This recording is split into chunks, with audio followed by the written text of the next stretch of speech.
Welcome to In Such a Time, conversations on Jewish life, leadership, and meaning. Each week, Rabbis Jonathan Jaffe and Leora Londy explore the moments, questions, and ideas that shape who we are and who we aspire to be. And now for this week's conversation. Welcome back to In Such a Time. And Rabbi, today we are doing part 2 of words for the modern vernacular that we'd like to maybe delete from the lexicon when it comes to talking about Jews. And last time we talked about the word Zionism and maybe some reasons around not using that word anymore. Perhaps it's outdated. And today we're going to look at a word that is on the tip of our tongues all of the time, anti-Semitism. So would you like to start? I can make the case why I think that the word anti-Semitism has become no longer useful or perhaps even at times harmful to our discourse. Or do you want to start and talk a little bit about your thoughts on this? Hear you first. Sure. Anti-Semitism is a word coined in the 19th century by William Marr in order to explain the epidemic of hate against Jews, not for what they believe, but for who they are. And it was meant to ethnically who they are. And the idea was that for much of history, Jews were hated for what they believed, that is, especially by Christians and by rejecting Christ. But how to explain for the hatred of the secular Jew in the modern nation state, because it's no longer a persecution or hatred for belief. Even the Jew who doesn't believe anything, the atheist Jew, the communist Jew, the socialist Jew, was equally reviled. And so the word anti-Semitism, anti against, and Semitism from the word Shem, from the Noah's then ancestor to Semitic peoples and such, was meant to be a sort of pseudo-scientific way of explaining Jew hatred that had nothing to do with what someone believed or felt or stood for, but entirely about them as an ethnic tribe. Okay, and yours, I want to make sure I understand. All that makes sense to me. Are you saying that we need to replace it with another word, anti-Jew hatred? I think the problem is that over time, the word anti-Semitism morphed from being a specific kind of Jew hatred to the catch-all word for all Jew hatred. Something does something against Jews and it's anti-Semitic. And that creates this gap, this blind spot that people, I think, today are taking advantage of. And that is, I can say, I don't hate Jews for who they are. I hate Jews for what they believe. Or I hate the Jews who don't believe or feel the way that I do. And don't call me anti-Semitic. Some of my best friends are Jews.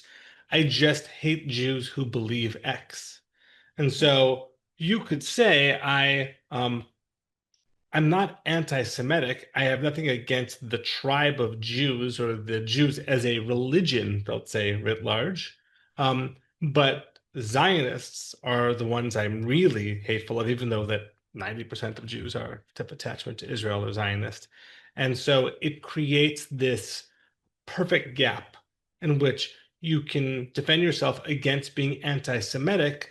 But what you mean is I don't hate Jews for who they are. I hate people for what they believe. But the word anti-Semitism, because it's become a catch-all for all hatred against Jews, we get into this silly dance of, are they anti-Semitic or are they anti-Zionist? And that silly dance is available as a product of the dissonance between the original meaning of anti-Semitism and its current form, meaning all forms of Jew hatred. And if I can show that I don't hate all Jews just for their ancestral background, then I'm exonerated of any hatred of Jews. So, for example, let's take it away from politics for a second. Someone says, I hate Jews because they deny Christ. And they are keeping the Christ from returning to earth. That doesn't make me anti-Semitic because I don't hate Jews for who they are ancestrally. I hate Jews for what they believe. Yeah. Right? That is the original sort of anti-Judaism, not anti-Semitism. So in today's world, we could say that that person is not anti-Semitic because they only hate Jews for what they believe. And that's a problem because now we don't really have a word. We've lost the ability just to describe what the phenomenon of people hating Jews who don't feel or believe as they do. I feel like we're giving this much to this is kind of gaslighty what I'm going to say, but like we're giving Please. this much too much attention. I really don't see a need to have refined definition of this word because I think everything I'm less into creating a black and white like um understanding of anything because I think everything is in the nuance. And or maybe okay, I'm saying that and I'm going to contradict myself. There are certain things that are black and white. There is certain rhetoric that is black and white. There is certain rhetoric that makes Jews feel unsafe. No doubt. There is certain behavior that makes Jews unsafe. No doubt. I would call that anti-Semitism. I know that some in the world, as you've explained, would say no, that it's nuanced. It's Yes. anti-Zionism. It's not anti-Semitism. And I think that just having this conversation is giving a platform to something that I actually don't want to give a platform to. That's what I mean. Meaning, I would kind of call out people who are speaking with anti-Zionist rhetoric if they can't back it up with um, critical thinking and say, no, that's blatant anti-Semitism. I've said that to people. You call yourself a nuanced, anti-Zionist. I'm not really interested in having this discussion with you. What you're saying makes me unsafe. The rhetoric that you are a proponent of makes me unsafe. That's anti-Semitic. I don't I don't know why we need to redefine it. I think every Jew needs to understand like the ringing alarm bells in their ears when they hear it and know how to stand up for it. I'm just not sure what we're doing by creating further definition of this. Sure. I think the problem is that we have conflated anti-Semitism with Jew hatred, as anti-Semitism as the hatred of Jews versus a hatred of Jews. It is a hatred of Jews, but there are other forms of hatred of Jews. And I guess if you don't have a vocabulary to explain it, then we can't name it. I give you an example here. I start with Christianity, because we Jews have been around for a long time. When Jesus and later Paul and the apostles were making the case for Christianity, they were doing so largely to Jews. And so there's a lot of very negative sentiment towards Jews in the New Testament, especially in the book of John, the fourth gospel.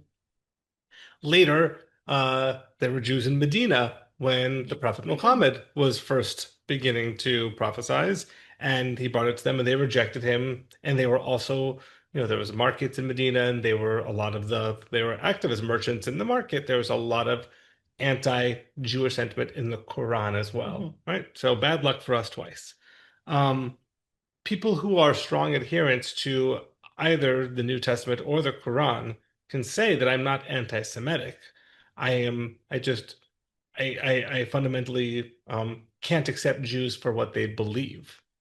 And because they were unable to receive the true prophecy, they deserve whatever punishment, degradation, humiliation comes their way.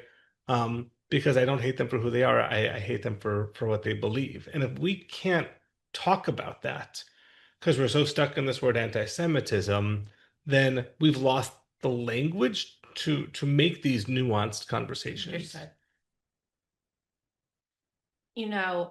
I I'm I've talked about this here and I've told you before. I'm new to anti-Semitism. Baruch Hashem. No, for real. I mean, I remember growing up as a kid in Florida and experiencing that. And then in high school, I experienced a little bit as well.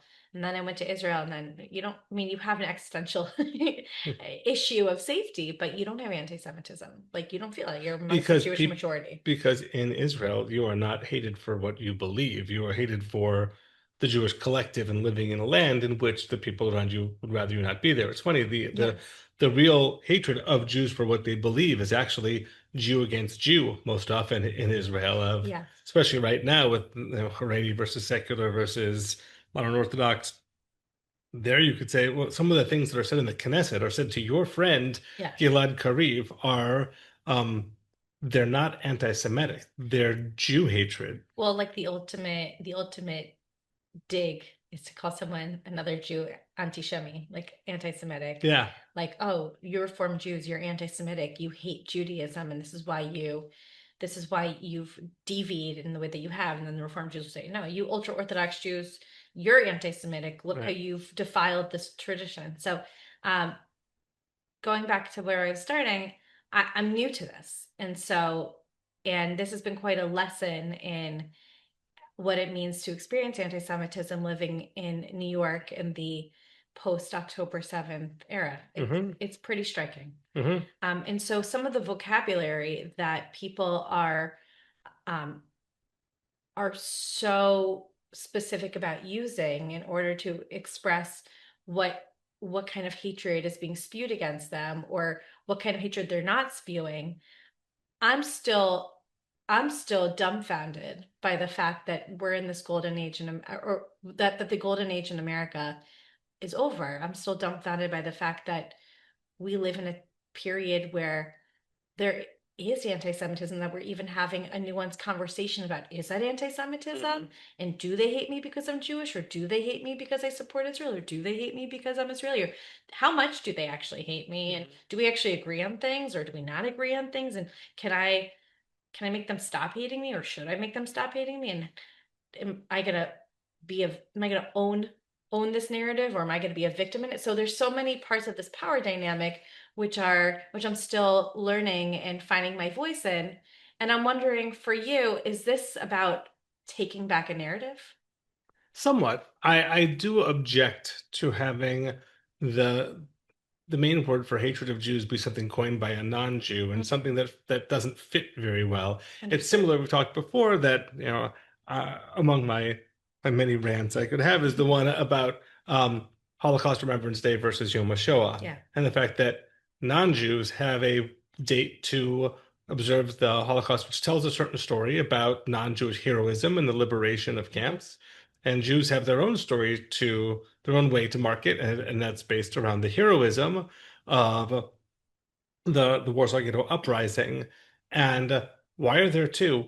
Why do the non-Jews get to tell the Jews when Holocaust Remembrance Day is? That seems so strange to me that I can't think of other ways in which, the larger culture tells African Americans or Latinos or LGBT that, oh no, this is how we're going to commemorate, and we're going to tell a really nice story about ourselves in order to reflect what we want to remember about what happened to you. But we're not going to go with the thing that you say for yourself. I mean, I'd say that they probably would say that there's been a lot of literal whitewashing of their experiences, and they haven't owned those narratives until now. Well, like Juneteenth, for example, being a modern, not a modern narrative, but a narrative that in the modern day has taken much more prominence. And there's an activism around it. We want to claim this day as our own, and we want to tell the story about Juneteenth. And it's not a day of suffering, it's a day of celebration. It's our day of independence. I think there's a beauty to that. And I think that I wonder why, in this case, we're going back to the vocabulary, why we need to stick to a word that narrowly defines hatred of Judaism in such a specific way that it is blind to, I think, more of the modern forms. And I guess, and here's where I guess my impetus in this is coming from. I think the modern hatred of Jews is much more similar to Christian anti-Judaism than it is to secular anti-Semitism, right? It is a hatred of Jews for a belief. But not just that. If you look at all of the terrible things said about Jews by early Christians, things that they were accused of, killing babies, right? Killing God in this one, delaying the world's reunification and the world's the world to come. Secretly poisoning wells, harvesting organs, making matzah out of baby's blood.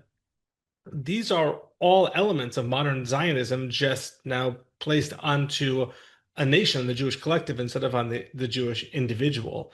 Today's hatred of Judaism looks a lot more like the hatred of Judaism of 500 CE than it does, right, than the anti-Semitism, we would say, of 1900.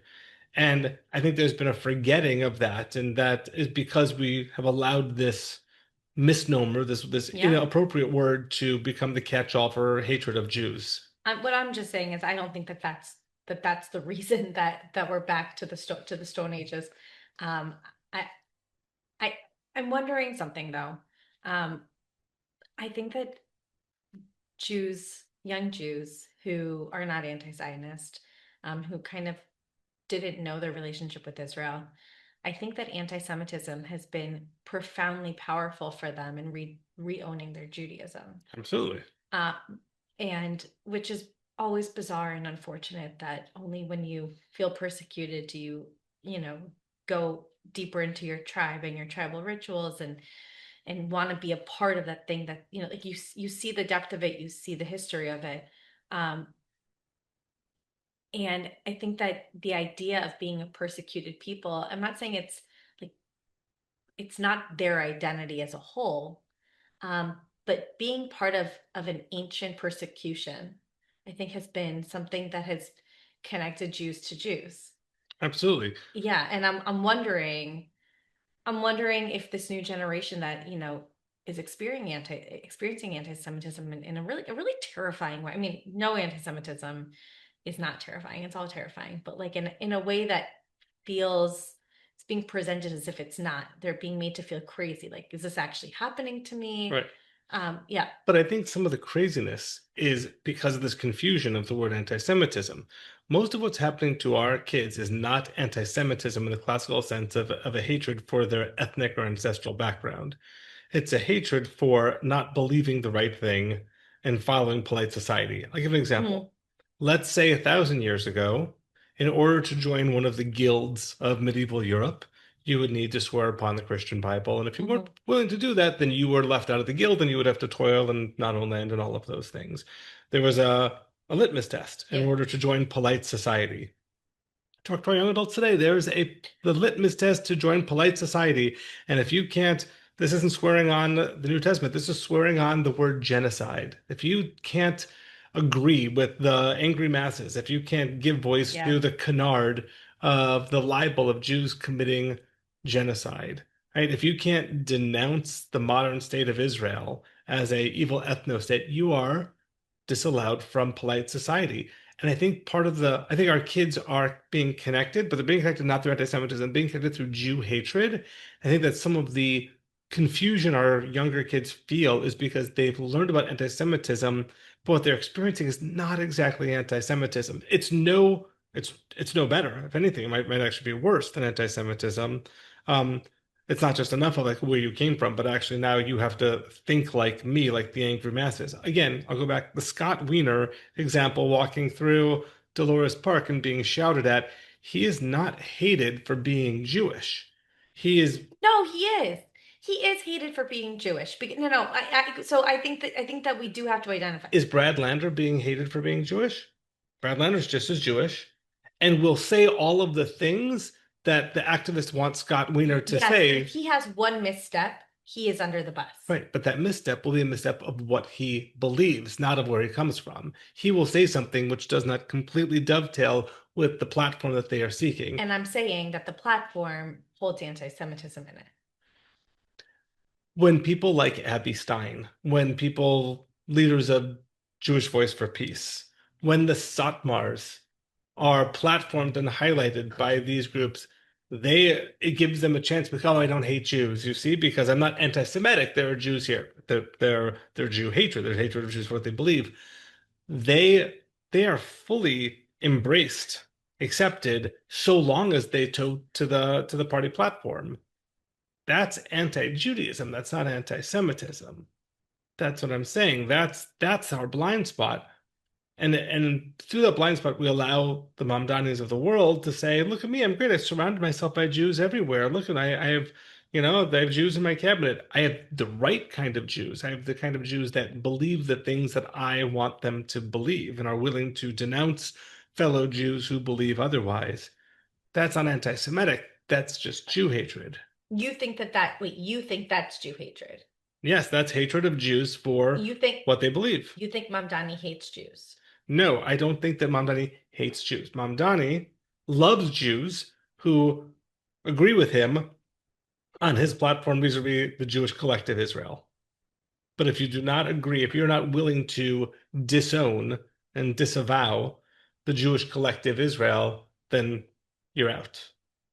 Yeah, this is a tragic moment. No, I'm saying that with no sarcasm. It's a tragic moment to have a state of Israel, to be a Jew who wants to be in relationship with Israel, and to be said that's an immoral perspective, and that's an immoral point of view, and it kind of clusters all people who do love Israel and have a relationship with Israel into one silo, and we're Yeah. not that. I'll give you two more examples, historical examples, if I can. I'm not sure I agree with your former statement, but I'm thinking about it. Go on.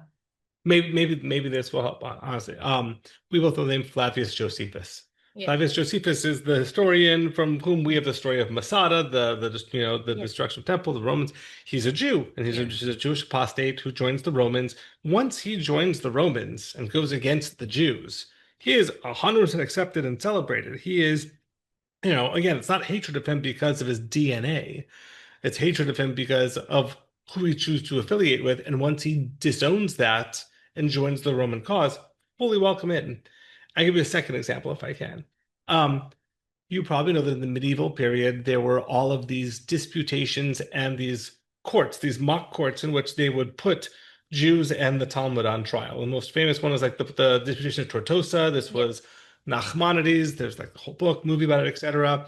And they would basically hold court, and they would, most often the prosecutor was a Jewish apostate, was someone who would come with a Jewish level of knowledge and point out the most embarrassing sections of the Talmud, and bring them and say, well, answer for this, and what do you mean for this?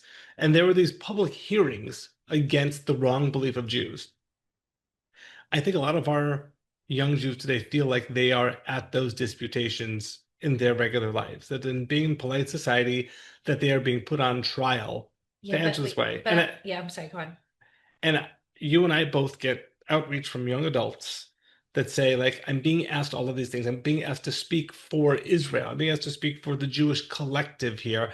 I don't have the tools to do so. I don't know why they keep asking me these things the way that the average Russian, Chinese person are not asked to speak for the nation state. And that they're going through that Jew hatred experience of this public disputation in order to join polite society. I think that there's like a gray area that we're not addressing. I don't think it's this or that. I don't think it's you dispute Israel, you call out Israel as being a genocidal ethno state, or you can't be a part of polite society, as you say. I think that there's a lot of space in between, and the more that our young people are educated, the more that we're educated, the more that we're able to engage in conversation with the masses and say there's a lot that we agree on. I mean, I find any mass thinking, mass sheep herding kind of thinking to be very scary in general. I understand that there's certain ideals that are very convincing and moving. Everybody wants to support the victim. That's a moving cause. I understand that. But there's so much in between that. And I feel uncomfortable saying, I feel uncomfortable telling our young people that you have to you either side with this or you side with that. You either kind of write off anybody who believes that Israel is a genocidal state. I think we have to stay in conversation with those people. Of course. And I think that we have to, as a Jewish collective, hear what the other side is saying always, and say, okay, we have to check ourselves. Is there truth in that? Not saying we are a genocidal people, not saying we are an ethno state, not saying any of those things, but saying, okay, this is being said by serious people. We need to check that and to understand where we stand and where our truth is. And if we've checked it and we stand by the fact that it's not, and I stand by the fact that Israel is not a genocidal state. I think that there's a lot of terrible things that have happened in many ways over the past few years, but I don't think Israel is a genocidal state. And if we can stand by our own opinions and then have conversations with that other side, I think that that's actually doing work. Breaking the mass thinking, the mass collective thinking, I think is the only work that we can do. I think that's the rabbinic take on the Tower of Babel, is that creating one tower was seen as be having one thought, one purpose, everyone the same, and no one disagreed, and God destroys the Tower of Babel for diversity of thought and for exactly the reasons that you're saying. I completely agree, and I think that when there are members of Knesset who are making genocidal statements on the far, far right, it needs to be condemned and called out. When there are West Bank settlers who are enacting modern day pogroms against Palestinians and Bedouins, it needs to be called out. Like, we should take all of it incredibly seriously. Yeah. We should never immediately we should never deny the thought just because of who it comes from. It should always be I think that that's encountered what I'm trying to seriously. say. Yeah, I think that you're bringing you know, language to what I was trying to say, and I think that that's the confusing place for right. these people who are these kids or not kids, for these young adults who are living in the city, that on the one hand they agree with a lot of what's being said by the other side. I hate the other side, by other people. On the other hand, they know that there is something deep, there is deep-seated anti-Semitic, anti-Jewish rhetoric in how it's being presented, and that's so confusing. So can I make another pitch observation to you? I think that I was with this idea. I think that if we're going to separate between anti-Semitism, hatred of Jews for who they are, Mhm. versus anti-Judaism, hatred of Jews for what they think, Yeah. what they support, I think that right-wing hatred of Jews more often manifests as anti-Semitism, and left-wing most often manifests itself as anti-Judaism.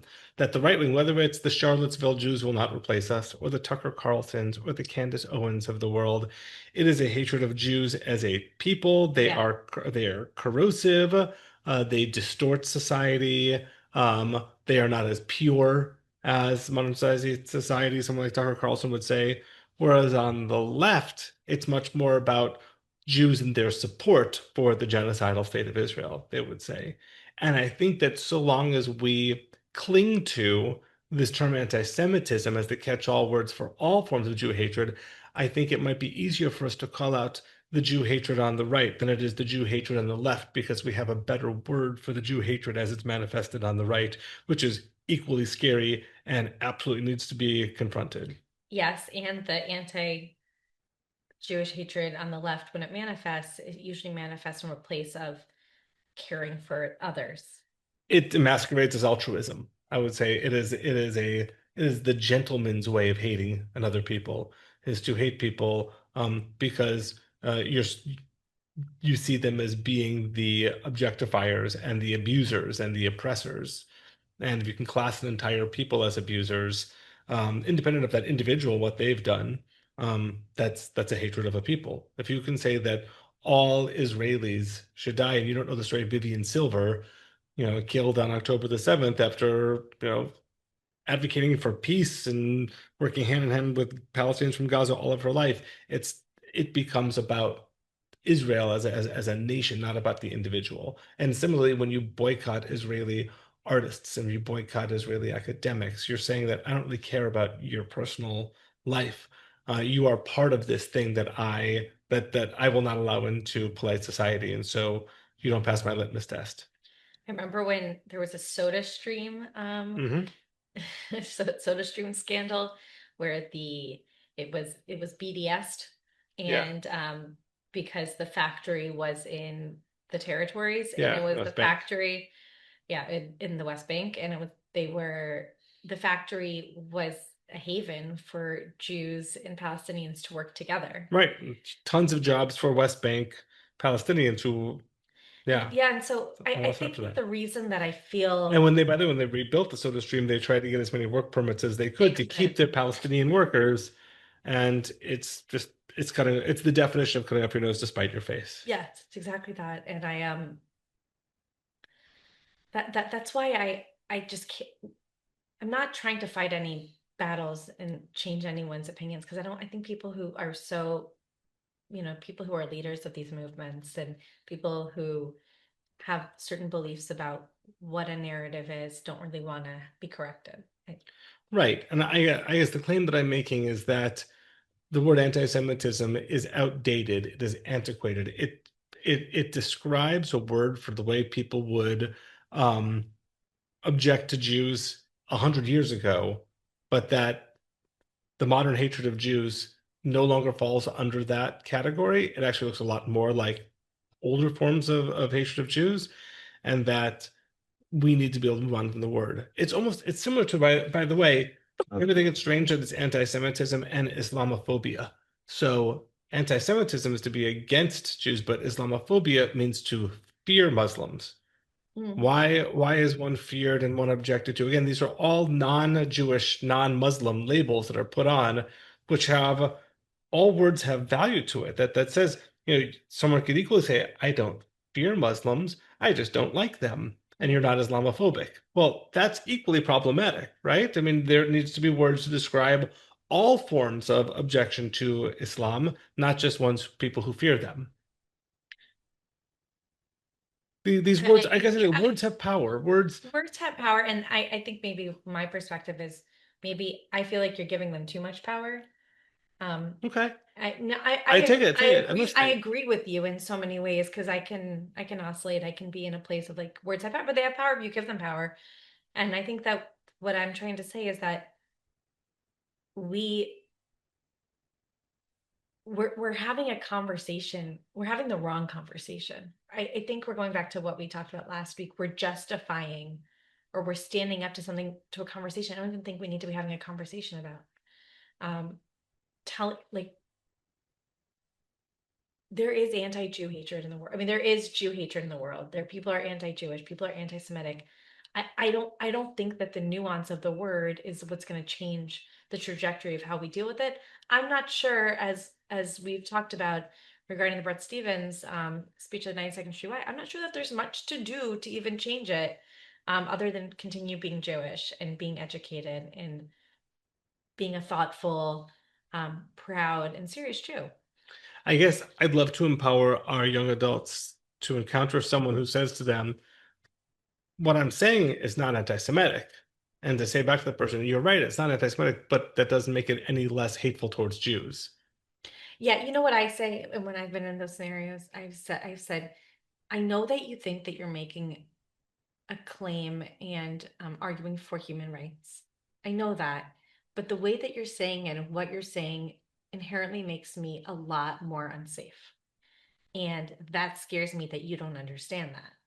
That scares me that you don't see your rhetoric and the way that you are being a part of this conversation as doing something that could hurt me, and that I'm not even a part of a people who you even take into consideration if I get hurt or if I'm scared. Right, but you're assuming that that's from this altruistic model. You don't even need to have that. Imagine you're talking again about like fundamentalist Christianity, and say I'm not anti-Semitic. I just think that Jews killed Christ and fundamentally are denying the Messiah from coming and the world to come. And I'm praying for my Jewish brethren to see the light and to accept Jesus as their savior. And like the Mormons, I will find Jewish cemeteries and I will posthumously baptize them because it's a sign of love for them.